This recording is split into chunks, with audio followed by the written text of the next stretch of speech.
ನಮಸ್ಕಾರ ಎಲ್ಲರಿಗೂ, ನಾನು ನಿಮ್ಮ ಸೌಮ್ಯ. ಇವತ್ತಿನ ವಿಡಿಯೋದಲ್ಲಿ ಒಂದು ಸ್ವೀಟ್ ರೆಸಿಪಿ, ಸಿಂಪಲ್ ರೆಸಿಪಿ. ಇದು ನಿಮ್ಮ ಮನೆಯಲ್ಲಿರುವ 3 ಪದಾರ್ಥಗಳನ್ನು ತೊಗೊಂಡು ಆರಾಮಾಗಿ ಮಾಡ್ಕೊಬೋದು ಈ ಸ್ವೀಟ್ನ. ಅಷ್ಟು ರುಚಿಯಾಗಿ ಕೂಡ ಇರುತ್ತೆ. ಸೊ ನೀವು ಒಮ್ಮೆ ಟ್ರೈ ಮಾಡಿ ನೋಡಿ, ಹೇಗಿತ್ತು ಅಂತ ನನಗೆ ಕಮೆಂಟ್ ಮಾಡಿ. ಇದಕ್ಕೆ ಗ್ಯಾಸ್ ಬಳಸೋಂಗಿಲ್ಲ, ತುಪ್ಪ ಎಣ್ಣೆ ಏನೂ ಬೇಕಾಗಿಲ್ಲ. ಸೊ ಈಸಿಯಾಗಿ ಮಾಡ್ಕೊಬೋದು. ಸೊ ಈಗ ಹೇಗೆ ಮಾಡೋದು ಅಂತ ನೋಡೋಣ ಬನ್ನಿ.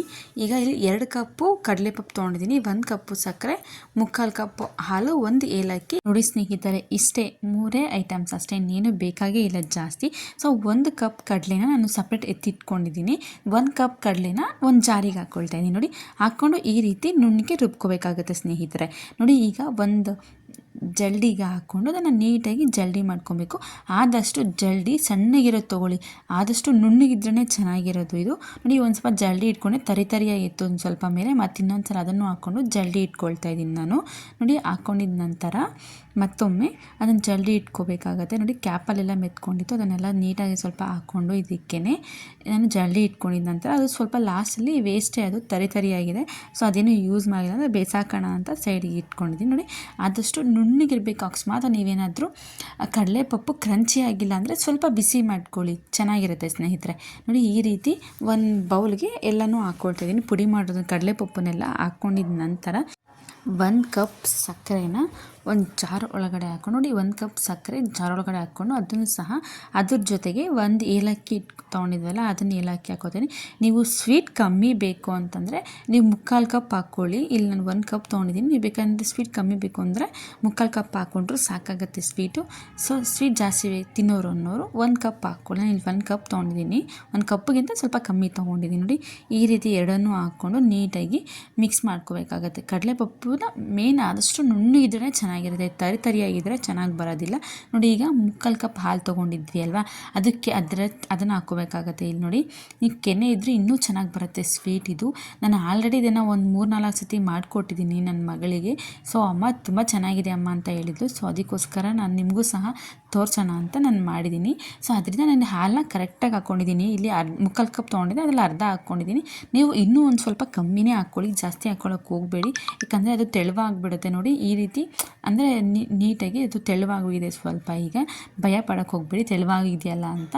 ಸೊ ಈಗ ಇನ್ನೊಂದು ಕಪ್ಪನ್ನ ಕಡಲೆಪಪ್ಪು ನಾವು ಎತ್ತಿಟ್ಕೊಂಡಿದ್ವಿ ಅಲ್ವಾ, ಅದನ್ನು ಅಷ್ಟೇ, ಅದನ್ನು ಸೇಮ್ ಅದೇ ರೀತಿ ನೀವು ನುಣ್ಣಗೆ ಮಿಕ್ಸಿಗೆ ಹಾಕ್ಕೊಂಡು ಜಲ್ಡಿ ಇಟ್ಕೊಂಡು ನೋಡಿ ಈ ಥರ ಮತ್ತು ಇನ್ನೊಂದು ಸಲ ಮಿಕ್ಸ್ ಮಾಡಿದ ನಂತರ ಹಾಕ್ಕೊಂಡು ಅದನ್ನು ಮತ್ತೆ ಮಿಕ್ಸ್ ಮಾಡ್ಕೋಬೇಕಾಗತ್ತೆ. ಮಿಕ್ಕಿರೋ 1 ಕಪ್ ಕಡಲೆಪಪ್ಪನ್ನ ಹಾಕ್ಕೊಂಡು ಮತ್ತೆ ಮಿಕ್ಸ್ ಮಾಡ್ಕೊಳ್ಳಿ, ಆವಾಗ ಕರೆಕ್ಟಾಗಿ ಸರಿ ಹೋಗುತ್ತೆ. ನೀವು ಒಂದೇ ಸಲ ನಾವೆಲ್ಲ ಹಾಕ್ಕೊಂಡು ಮಾಡ್ತೀವಿ ಅಂತಂದರೆ ಚೆನ್ನಾಗಿರೋದಿಲ್ಲ, ಅಂದರೆ ಚೆನ್ನಾಗಿ ಬರೋದಿಲ್ಲ ಅಂತ ಅಷ್ಟೇ, ಇನ್ನೇನಿಲ್ಲ. ನೋಡಿ, ಈಗ ಸ್ಪೂನಿಂದ ಸ್ಪೂನ್ನ ತೆಗೆದು ಈಗ ನಾನು ಕೈಯಲ್ಲೇ ನೀಟಾಗಿ ಮಿಕ್ಸ್ ಮಾಡ್ಕೊಳ್ತಾ ಇದ್ದೀನಿ ಸ್ನೇಹಿತರೆ. ನೋಡಿ, ಈ ರೀತಿ ಚೆನ್ನಾಗಿ ಮಿಕ್ಸ್ ಮಾಡ್ಕೊಬೇಕಾಗುತ್ತೆ. ಸಾಫ್ಟಾಗಿರುತ್ತೆ ಇದು, ಎಷ್ಟು ಚೆನ್ನಾಗಿರುತ್ತೆ ಗೊತ್ತಾ, ತುಂಬ ಚೆನ್ನಾಗಿರುತ್ತೆ ತಿನ್ನೋದಕ್ಕೆ. ಬಾಯಲ್ಲಿಟ್ಟರೆ ಕರ್ಗೋಗ್ಬಿಡುತ್ತೆ. ನೋಡಿ, ತುಪ್ಪ ಬೇಕಿಲ್ಲ, ಎಣ್ಣೆ ಬೇಕಿಲ್ಲ, ಏನೂ ಬೇಕಾಗಿಲ್ಲ, ಸಿಂಪಲ್ 3 ಇಂಗ್ರೀಡಿಯೆಂಟ್ಸ್, ಯಾರು ಬೇಕಾದರೂ ಮಾಡ್ಬೋದು ಸ್ವೀಟ್ ಇದು, ಅವರೇ ಅಂತ ಏನಿಲ್ಲ, ತುಂಬ ಚೆನ್ನಾಗಿರುತ್ತೆ ಇದನ್ನು.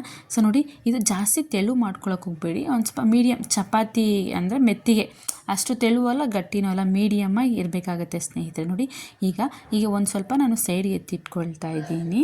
ನೋಡಿ, ಈ ರೀತಿ ಒಂದು ಸ್ವಲ್ಪ ಅಂದರೆ ಅರ್ಧಕ್ಕಿಂತ ಒಂದು ಸ್ವಲ್ಪ ಕಮ್ಮಿನೇ, ಅಷ್ಟು ಸೈಡ್ಗೆ ಎತ್ತಿಟ್ಕೊಳ್ತಾ ಇದ್ದೀನಿ. ನೆಕ್ಸ್ಟು ಈಗ ಒಂದು ಬೌಲಿಗೆ ನೀಟಾಗಿ ಇದನ್ನೆಲ್ಲ ಹರಡ್ಸ್ಕೊಂಬಿಡೋಣ. ಸೊ ನೋಡಿ, ನಿಮಗೆ ಈ ದಪ್ಪ ಬೇಕು ಅಂತಾರೆ ಇನ್ನೊಂದು ಚಿಕ್ಕ ಬಾಕ್ಸ್ ತೊಗೊಳ್ಳಿ. ನಾನು ಅಗ್ಲುಕ ಇರೋದು ತೊಗೊಂಡಿದ್ದೀನಿ, ನೀವು ಚಿಕ್ಕದನ್ನು ತೊಗೊಳ್ಳಿ. ನೋಡಿ, ಇದು ತುಂಬ ಸಿಂಪಲ್ ಸ್ನೇಹಿತರೆ, ಸುಲಭವಾಗಿ ಮನೆಯಲ್ಲೇ ಇರುವ 3 ಪದಾರ್ಥಗಳಿಂದ ರುಚಿಕರವಾದ ಸ್ವೀಟನ್ನು ನೀವು ಸಹ ಮಾಡಬಹುದು. ಕಡಿಮೆ ಸಮಯದಲ್ಲಿ, ಕಡಿಮೆ ಖರ್ಚಿನಲ್ಲೂ ಸಹ ತುಂಬ ಚೆನ್ನಾಗಿರುತ್ತೆ. ನೋಡಿ, ಈಗ ಸಪ್ರೇಟ್ ತೆಗೆದಿಟ್ಕೊಂಡಿದ್ವಲ್ಲ, ಅದಕ್ಕೀಗ ಆರೆಂಜ್ ಕಲರ್ ಹಾಕ್ಕೊಳ್ತಾ ಇದ್ದೀವಿ, ಅಂದರೆ ಇದಕ್ಕೆ ಕೇಸರಿ ಬಾತ್ಗೆ ಹಾಕ್ಕೊಳ್ತೀವಲ್ವ, ಅದರ ಕೇಸರಿನೇ ಹಾಕ್ಕೊಳ್ತಾ ಇದ್ದೀನಿ. ನೀವು ಗ್ರೀನ್ ಬೇಕಾದರೂ ಹಾಕ್ಕೊಬೋದು, ಗ್ರೀನ್ ಕಲರ್ ಇರಲಿಲ್ಲ ಆರೆಂಜ್ ಹಾಕ್ಕೊಳ್ತಾ ಇದ್ದೀನಿ. ನೋಡಿ, ಈ ರೀತಿ ಆರೆಂಜ್ ಕಲರ್ ಹಾಕ್ಕೊಂಡು ನೀಟಾಗಿ ಇದನ್ನು ಮಿಕ್ಸ್ ಮಾಡ್ಕೊಂಡು, ಕಲರ್ಫುಲ್ಲಾಗಿ ಎಷ್ಟು ಚೆನ್ನಾಗಿ ಕಾಣಿಸ್ತಿದೆ ಆರೆಂಜ್ ಕಲರ್ ಆಗಿ. ಈ ಸ್ವೀಟ್ ಅಂತೂ ತುಂಬ ಚೆನ್ನಾಗಿರುತ್ತೆ. ಕೇವಲ 3 ಪದಾರ್ಥಗಳಿಂದ ಅಷ್ಟೇ ಈ ಸ್ವೀಟ್ ರೆಡಿ ಮಾಡ್ಕೊಬೋದು, ಯಾರು ಬೇಕಾದರೂ ಮಾಡ್ಬೋದು, ಚಿಕ್ಕ ಮಕ್ಕಳು ಸಹ ಮಾಡ್ಬೋದು. ನೋಡಿ, ಅಷ್ಟು ಚೆನ್ನಾಗಿದೆ ಸ್ವೀಟು, ತುಂಬ ಚೆನ್ನಾಗಿರುತ್ತೆ. ಸೊ ನೋಡಿ, ಈಗ ಆಗಲೆಲ್ಲ ಸ್ಪ್ರೆಡ್ ಮಾಡ್ಕೊಂಡಿದ್ವಲ್ಲ ಅದೇ ಬೌಲಿಗೆ, ಸೊ ಇದನ್ನು ಆರೆಂಜ್ ಅದನ್ನು ಸಹ ಹಾಕ್ಕೊಂಡು ನೀಟಾಗಿ ಸ್ಪ್ರೆಡ್ ಮಾಡ್ಕೊಂಡಿರೋಣ. ಕೈಯಿಂದ ಸ್ಪ್ರೆಡ್ ಮಾಡ್ಕೊಂಡಿದ್ದ ನಂತರ ನಾನು ಸ್ಪೂನಲ್ಲೂ ಸಹ ಮಾಡ್ಕೊಳ್ತಾ ಇದ್ದೀನಿ. ನೋಡಿ, ಈ ರೀತಿ ಕೈಯಲ್ಲಿ ನೀಟಾಗಿ ತಟ್ಕೊಬೇಕಾಗತ್ತೆ. ನೋಡಿ, ನೀಟಾಗಿ ಎಷ್ಟು ಚೆನ್ನಾಗಿರುತ್ತೆ ಗೊತ್ತಾ ಈ ಸ್ವೀಟು, ಬಾಯಲ್ಲಿಟ್ಟರೆ ಕರ್ಗೋಗ್ಬಿಡುತ್ತೆ. ಆ ರೀತಿ ಆರೆಂಜಿಗೆ ಚೆನ್ನಾಗಿರುತ್ತೆ. ನೀವು ಮನೆಯಲ್ಲೇ ಮಾಡಿಕೊಟ್ರೆ ಮಕ್ಕಳು ಬೇಕ್ರಿಲಿ ಕೇಳೋದೇ ಇಲ್ಲ, ಅಮ್ಮ ನನಗೆ ಅದೇ ಸ್ವೀಟ್ ಮಾಡಿಕೊಡಿ ಅಂತ ಕೇಳ್ತಾನೆ ಇರ್ತಾರೆ. ನೀವು ಬೇಕ್ರಿಗೆ ಹೋಗೋ ಅವಶ್ಯಕತೆನೇ ಇರಲ್ಲ ಈ ಸ್ವೀಟ್ಗೆ, ಅಷ್ಟು ಚೆನ್ನಾಗಿರುತ್ತೆ. ಮಕ್ಕಳೇನಾದ್ರು ಅಮ್ಮ ಏನಾದರೂ ಸ್ವೀಟ್ ಮಾಡ್ಕೊಡಿ ಅಂದರೆ ಆರಾಮಾಗಿ ಸಿಂಪಲಾಗಿ ಮಾಡಿಕೊಟ್ಬಿಡ್ಬೋದು ನೋಡಿ. ಇದನ್ನು ಈ ಸ್ವೀಟ್ನ ಅಷ್ಟು ಚೆನ್ನಾಗಿರುತ್ತೆ ನೋಡಿ. ಈಗ ಒಂದು ಪ್ಲೇಟ್ಗೆ ಅಥವಾ ಚಾಪಿಂಗ್ ಬೋರ್ಡ್ರ ಮೇಲೆ ಏನು ಮೇಲೆ ಬೇಕಾದ್ರೂ ಇದನ್ನೆಲ್ಲ ನೀಟಾಗಿ ಉಲ್ಟಾ ಮಾಡಿಬಿಟ್ಟು ಬಾಕ್ಸ್ನ ಅದನ್ನು ಆಡಿಸ್ಕೊಂಬಿಡೋಣ ನೋಡಿ. ಈ ರೀತಿ ಎಷ್ಟು ಚೆನ್ನಾಗಿ ಬಂದಿದೆ ನೋಡಿ, ತುಂಬ ಚೆನ್ನಾಗಿದೆ ಮಾತ್ರ ಸ್ವೀಟು ನೋಡಿ. ಈಗ ಚಾಕುವಿನಿಂದ ಕಟ್ ಮಾಡ್ಕೊಳ್ತಾ ಇದ್ದೀನಿ ನೋಡಿ, ಒಂದು ಸ್ವಲ್ಪನೂ ಬಿಟ್ಕೊಂಡಿಲ್ಲ, ನೀಟಾಗಿ ಕಟ್ ಆಗ್ತಿದೆ, ಪರ್ಫೆಕ್ಟಾಗಿ ಬಂದಿದೆ ಈಗ ಸ್ವೀಟು ನೋಡಿ. ನಿಮ್ಗೆ ಯಾವ ಶೇಪಲ್ಲಿ ಬೇಕೋ ಆ ಶೇಪಲ್ಲೇ ಕಟ್ ಮಾಡ್ಕೋಬೋದು. ನಾನು ಇಲ್ಲಿ ನಾರ್ಮಲಾಗಿ ಬಾಕ್ಸ್ ಟೈಪಲ್ಲೇ ಕಟ್ ಮಾಡ್ಕೊಳ್ತಾ ಇದ್ದೀನಿ ನೋಡಿ. ಎಷ್ಟು ಚೆನ್ನಾಗಿ ಕಟ್ ಆಗ್ತಿದೆ ನೋಡಿ, ನೋಡೋಕ್ಕೆ ಎಷ್ಟು ಚೆನ್ನಾಗಿದೆ, ತಿನ್ನೋಕ್ಕೆ ಇನ್ನೆಷ್ಟು ಚೆನ್ನಾಗಿರಲ್ಲ ಹೇಳಿ. ನೀವು ಒಮ್ಮೆ ಟ್ರೈ ಮಾಡಿ ನೋಡಿ, ತುಂಬ ಟೇಸ್ಟಿಯಾಗಿರುತ್ತೆ.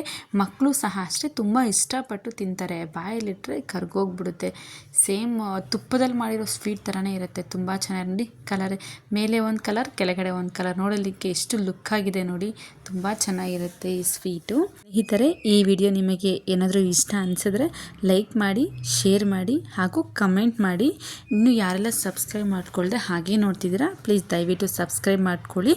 ನಂತರ ಪಕ್ಕದಲ್ಲಿರೋ ಬೆಲ್ ಬಟನನ್ನು ಒತ್ತಿ ನಾನು ಹಾಕೋ ವಿಡಿಯೋಗಳು ನಿಮಗೆ ನೋಟಿಫಿಕೇಷನ್ ರೂಪದಲ್ಲಿ ತಲುಪುತ್ತವೆ. ಹೀಗೆ ಹೊಸ ಅಡಿಗೆಗಳಿಗಾಗಿ ನಮ್ಮ ಚಾನೆಲ್ ಜೊತೆ ಹೀಗೆ ಇರಿ. ವಿಡಿಯೋ ನೋಡಿದ್ದಕ್ಕಾಗಿ ಧನ್ಯವಾದಗಳು. ನಿಮ್ಮ ಬೆಂಬಲವೇ ನಮ್ಮ ಪ್ರೇರಣೆ.